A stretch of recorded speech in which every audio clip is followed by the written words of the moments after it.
Okay, next chord up is the No 3 chord. Now this is not super complicated, and so this should be a shorter little clip here. But we have to cover it because you're going to see it in music and you're going to want to know, well, what do they mean? I mean, it is kind of as simple as what it sounds like. You just take the 3 out of the chord and you play what's left. So not rocket science there. But I want to explore a little bit about why they have a chord that's called C No 3. Well, first of all, a C No 3 is not major or minor, so it's kind of a wild card chord. It's the piano equivalent to a power chord. So if you ever are playing with a guitar player and they say, I'm just playing power chords here, or you're playing kind of a rock song or something that's thicker or more driving, a No 3 is going to be a really good complement to that.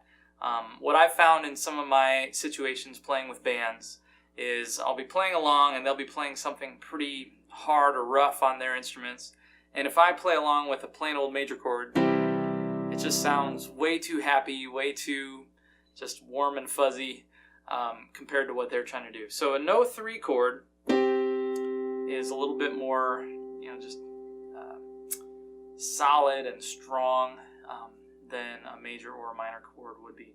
A minor chord also has a pretty solid, strong sound, but it defines that it's minor. So a No 3 chord has that same solid sound without committing to a major or a minor chord.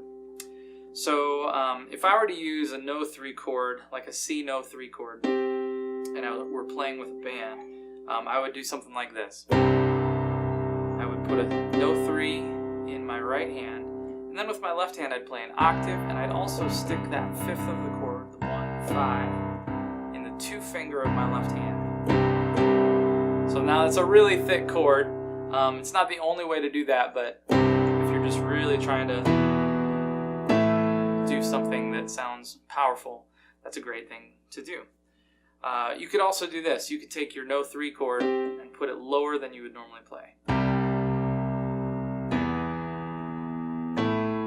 Something kind of like that. So putting your right hand lower or adding that 5th into your left hand.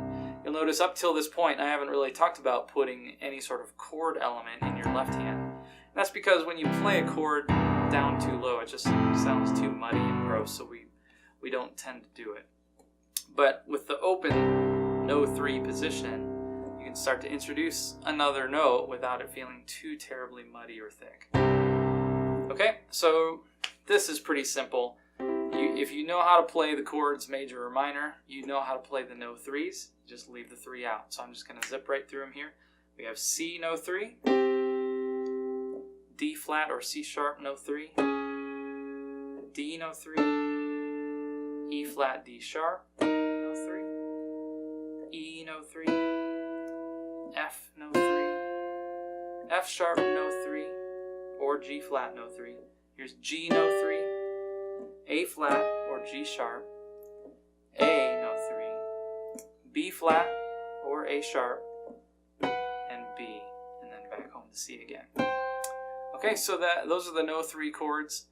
You notice all of them have white or black positions, except for the B chords, the sloped chords.